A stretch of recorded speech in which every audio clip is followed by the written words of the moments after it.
give a huge shout out to Go Fast Industries. This picture I have up right now is a sneak peek of his LS E36 he is building, and I mean, this car looks just amazing. These guys are great at what they do. So if you guys would like to see more content on this build, then please comment below and I will make sure to make it happen.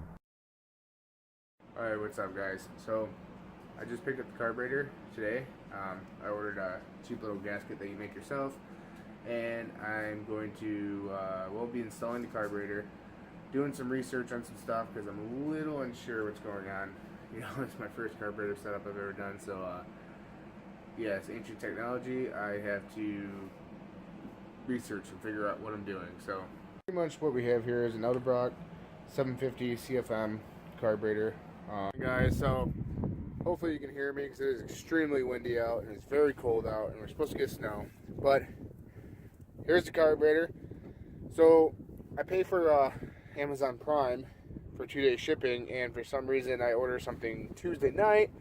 You think Wednesday to process it. I should have it by Friday or Saturday, but no, they're saying Monday. So this week's video is just going to be an update, I guess, what's going on. Just want to show you guys that I am still active. And yeah, so here it is. Looks pretty good. I am noticing when I get the air filter actually on there, I am going to have to notch this hood. So that kind of sucks. But anyways, so as of right now, I'm just kind of lining up holes, seeing how it's going to look, and then I got to figure out the bolt size to go on there. So I'm pretty sure it's the same bolt, and I'm wrong. Okay. We got this Holley fuel regulator that we're going to be using, since a Carb through 50 only takes about 6 psi of fuel. That fuel pump that I have in the car, which is a stock fuel pump, it runs, you know, who knows, a lot more than 6. So I'm going to be using this.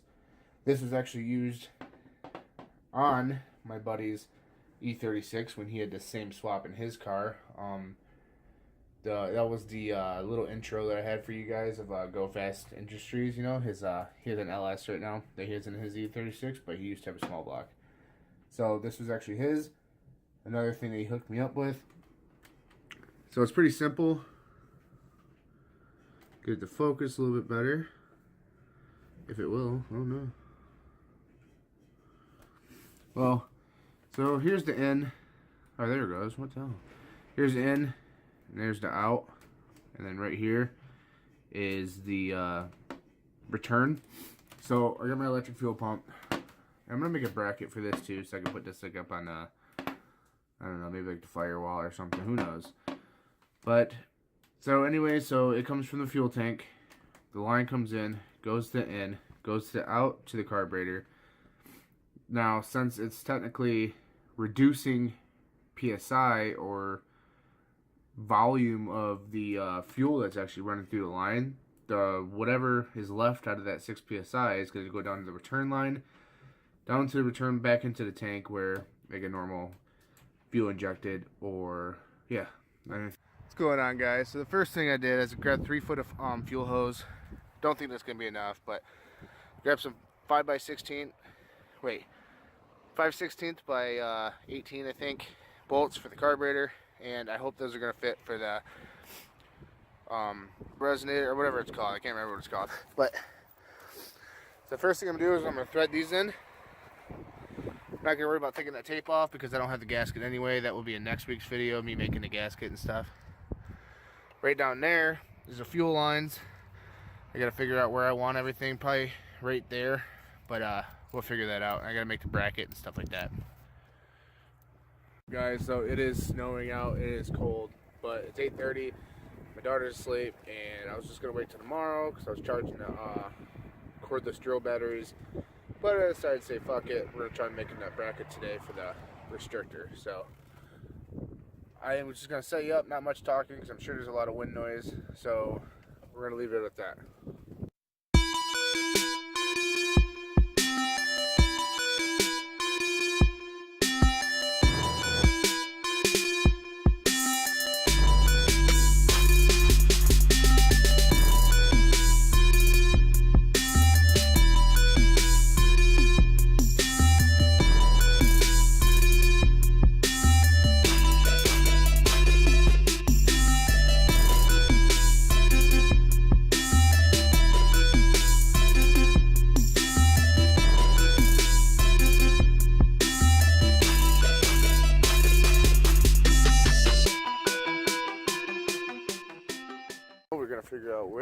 want to put this at. I was thinking on the side of the firewall by the header, but that'd be stupid because then, you know, the heat and everything. So I'm just get this hood off. So since the end is actually on this side, we might have to turn it around and screw it in. You know, like probably maybe like right here. Like right here maybe. Or we could even,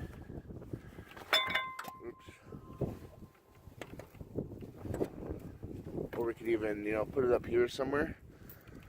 So for right now, I'm going to use that line right there. Hopefully it will fit in.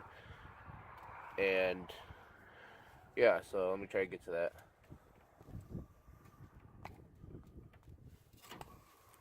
Here we have, it's all hooked up.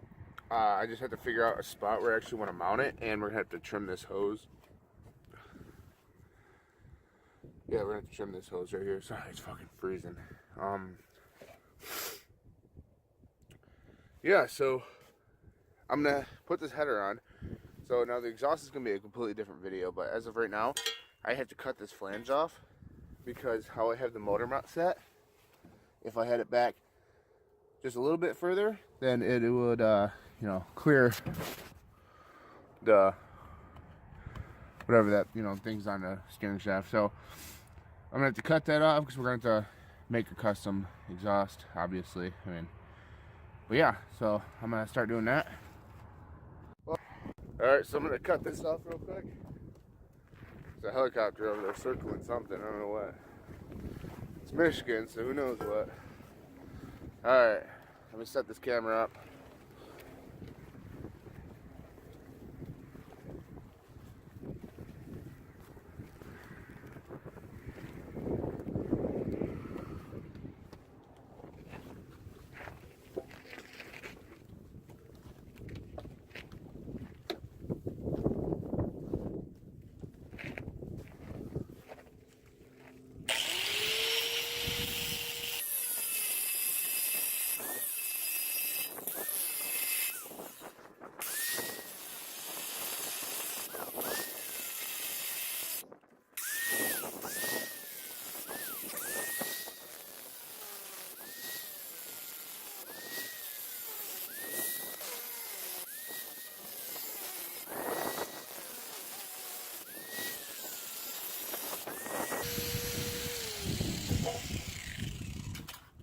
Alright, so now when I do the exhaust, we're going to be going 3-inch exhaust. I will probably have to shave this up a little bit more to get a flush fit for a 3-inch pipe, down pipe, but yeah, that should work for now. It won't catch. Now we're going to get this bolted up.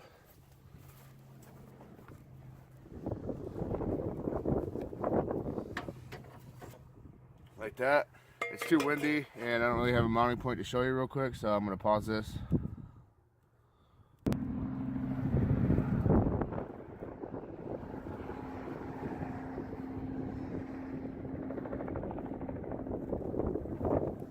Alright, so we got that. So if you can see my situation, if I can show you right there. So that's where the flange was. It was hitting against that, so we're going to have to weld it in, and we're going to have to go in a little deeper, closer to the oil pan. Hopefully it should be okay. Then we're going to do a 90 degree all the way back. That's my plan anyways.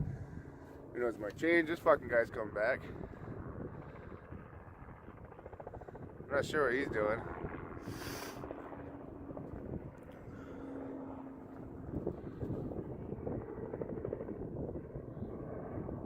Not, yeah, it's going that way now, huh? Anyways, so that is still really close to fuel lines, so I might have to do something a little bit better than that. I don't know, let me try figuring some stuff out. Well, it seems pretty good right here for right now. This is just gonna be temporary. I might have to get underneath the car, which I can't do right now because the ground froze last night. Now it's melting, so I'm really limited on what I can do. Oops.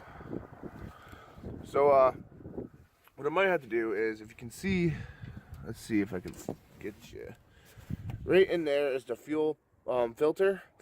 So I'm going to have to get underneath there and unhook everything and maybe run it up through the trans tunnel right there, which is also pretty iffy because when I pull the engine and stuff like that, it could kink it. But it looks like really that's my only option for it now. And maybe I can mount it like right in there, like right in this nut. I can make like a mount and stuff like that in the future.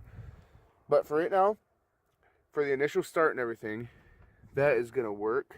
Now if you can't see, and then we have to adjust the timing, which that's the timing mark right there, and it seems like it is actually right there on point right now. So it looks like it is in sync right there for the first cylinder. And we're going to have to hook up the springs for the carburetor.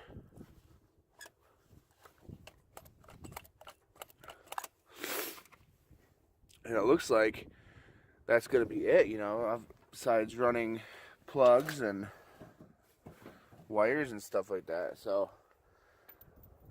as far as that, I mean, we're gonna have to hook up the wiring for the fuel pump, but we're gonna do that another day because when we do the first start, we're just gonna dump some gas or starter fluid in. And then next it's gonna be radiator and the fans, trying to fit that in there. Really, realistically, I should have this engine back a little further, but I like it this way. That way if I'm at the track, I can just unbolt everything. Make everything so simple and easy. Need valve covers, so when I go to take this off, I'm actually going to sand this whole thing down. I'm going to paint this. We're going to use some brake cleaner, and we're going to clean this whole mess up. Try to make it look nice. I did have the block all painted nice and stuff, so we could wash the engine down. And yeah, so I mean, it's not going to be this ugly. We're going to get it fixed. And there's the fuel line anyways. We got the carburetor set up. I'm just going to not tighten it down because, like I said, Monday I'll be making a video making the gasket for that, making the gasket for this possibly, and we're gonna be doing the plugs and the wires and getting it timed, and hopefully we can hear it start. I have to pick up a starter. I have one, but my buddy just hasn't dropped it off yet. So that's gonna be it for this week's video. If you guys can, please subscribe. If I do anything more today on this car, I will be putting it in next week's video, so make sure you stick around for that. And I hope you're as excited as I am to hear this thing run. I mean, solid mounts, this thing, it's gonna fucking shake the car. It's gonna be awesome. It's gonna be way better than that 1.8 liter. I know some people try telling me it's only gonna be 20 extra horsepower, but really it's the torque that matters if you know anything about engines. So there we have it.